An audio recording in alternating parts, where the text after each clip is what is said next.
कर दूंगा। दोनों में झगड़ा हो गया। ये जंगल में जाके मलुकदास जंगल में जाकर बैठा और जंगल में गया तो इसने सोचा नीचे तो हो सकता है कोई रोटी दे जाए, पेड़ पे चढ़ जाऊं। पीपल के पेड़ पे चढ़ के बैठा और ये इसका दोस्त भगवान शंकर को पानी चढ़ाते चढ़ाते बोला, प्रभु तुम्हारी परीक्षा लेने गया है, जरा ध्यान देना। भगवान भोलेनाथ तो भोलेनाथ, ये पीपल के पेड़ पर चढ़ के बैठा। इतने में एक गाय चराने वाला व्यक्ति आया, एक कपड़े में 4-6 रोटी बंधी थी, कांदा रखा था, चटनी रखी थी और रोटी लेकर जा रहा था। उसने सोचा रोटी का क्या करूंगा, नीचे रखूंगा तो कोई पशु खा जाएगा, एक काम करता हूँ पीपल के पेड़ पे टांग देता हूँ। उसने रोटी को पीपल के पेड़ पे टांग दिया। अरे मलुकदास को लगा गजब का भगवान भोलेनाथ, बताओ पीपल के पेड़ पे रोटी दे दी। पर मेरा दोस्त तो कहता था हाथ भी मत हिलाओ, पांव भी मत हिलाओ, वो तो खिला के जाएगा। अब मैं भी देखूं कैसे खिला के जाए। व्यक्ति हाथ पैर नहीं हिलाए तो रोटी कैसे खिलाए। रोटी टंगी है, मलुकदास ने नहीं खाई, मलुक ने रोटी नहीं खाई। इतने में 8-10 डाकू आ गए। 8-10 डाकू आए, उन्होंने सोचा यहाँ ठंडाई है, थोड़ी देर लेट लेते हैं। डाकू लेटे। एक डाकू ने कहा, सरदार माँ जगजननी ने कितनी कृपा करी है, जगदम्बा ने अपने लिए भोजन दे दिया। सरदार ने कहा उतारो भोजन, भूख लग रही, जल्दी बैठो। और उन्होंने रोटी नीचे उतारी और खाने वाले थे। इतनी देर में एक डाकू फिर उठकर बोला, एक भी रोटी मत खाना, ऊपर पुलिस वाला बैठा है, जरूर रोटी में नींद की गोली मिलाई होगी, पक्का,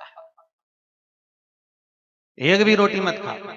इतने में सरदार क्या करें, सरदार ने कहा अकेला पुलिस वाला उतारो नीचे जरा इसको।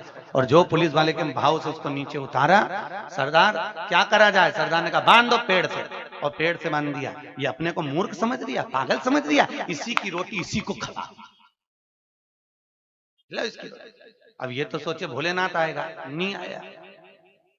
सरदार ये तो खा नहीं दिया। सरदार ने कहा मार मार के खिलाओ। दो इधर से दिया ने, दो इधर से दिया ने, मुंडा में रोटी ठूसा, फिर मारे ने, फिर रोटी ठूसा, फिर मारे ने, फिर रोटी ठूसा ने। बापड़ा ने चारों रोटी खवाई दी पूरी।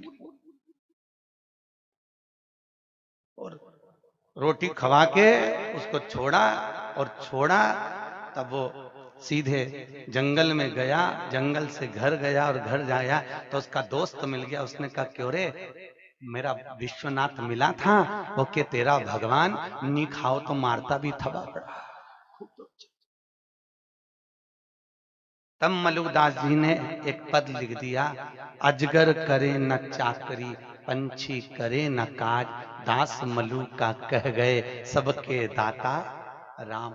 ना तुम्हें चिंता है कि दुकान कैसे चलेगी, तुम्हें चिंता है घर कैसे बनेगा, तुम्हें चिंता है बेटी कैसे ब्याहेगी, तुम्हें चिंता है तुम्हारे बेटे का क्या होगा, पर उसको जगत की चिंता है। अजगर कोई काम नहीं करता, पंछी कोई काम नहीं करता, कोई सर्विस करने, कोई नौकरी करने नहीं जाता, तो भी वो भोजन पहुंचाता है, क्योंकि उसका फर्ज है। उसने तुम्हें भूमंडल पर भेजा है, उसने तुम्हें पृथ्वी पर भेजा है, तो उसकी फर्जदारी है कि वो निभाए।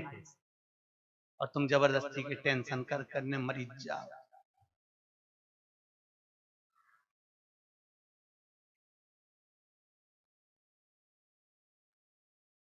फालतू की चिंता है वो तो मैं हूं, कई माताएं कह देती है, कई सास अपनी बहुओं से कह दे, वो तो मैं जिंदा हूं ना, इसलिए घर चल रहा है, जिस दिन मैं मर गई आटे दाल का भाव मालूम पड़ जाएगा, तो डोकरी से कह दे आधा घंटा मरी जा,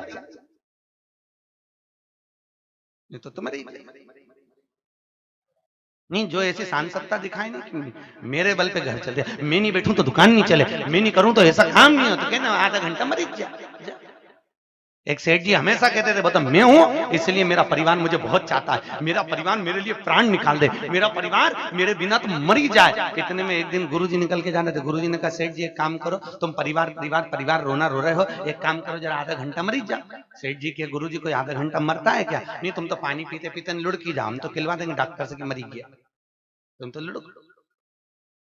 सेठ जी बोले अगर मेरे मरने पर और मेरे परिवार को कुछ हो गया तो गुरुजी बोले हमारी गारंटी, वो सारी गारंटी मेरी, तुम तो मरी गए। और मेरी पत्नी रो रो के मर जाएगी, गुरुजी सोच लेना। गुरुजी बोले कुछ नहीं होगा, तो मर तो सही, हम भी तो देखें कि तुझे कितना प्रेम करे, कि कितनी मरे वो भी हम भी देखें, तो मर। और मेरे बच्चे तू मर तो सही, हम सब देख लेंगे, तो मर, अगर कुछ होगा तो हम जिंदा करेंगे, तो मर। और सेठ जी पानी पीते पीते लुढ़क गए। जैसे लुढ़के इतने में सारे डॉक्टर वॉक्टर को बुलाया। गुरुजी ने 500-500 का नोट पकड़ाया, कह दे मरी गया, यहीं बैठ जाती। डॉक्टर ने भी कह दिया। सेठानी खूब रोई, आंसू ढाल ढाल के रोई। गुरुजी ने पूछा काय को रो रही सेठानी? महाराज सेठ चले गया गुरुजी, मुझे बताया तक नहीं गुरुजी। इतने में गुरुजी बोले काय को रो रही? ले मेरे पास एक ऐसी बूटी है, तू खाएगी, तू मर जाएगी और तेरा पति जिंदा हो जाएगा। इतने में सेठानी रोती रोती बोली उनकी तो उम्र हो गई थी।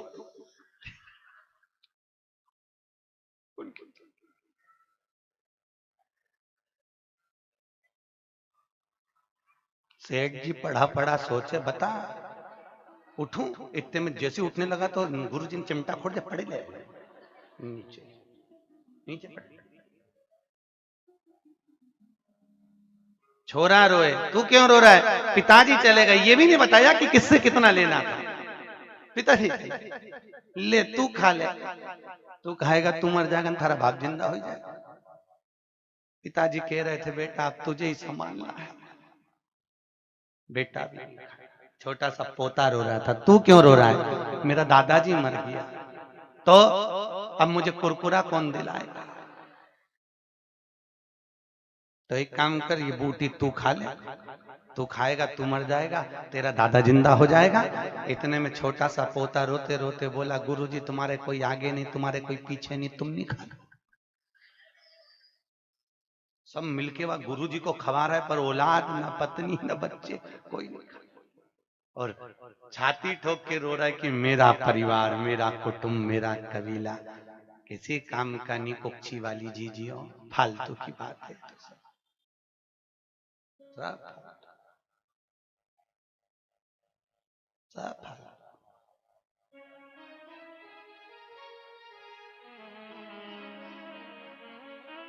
सब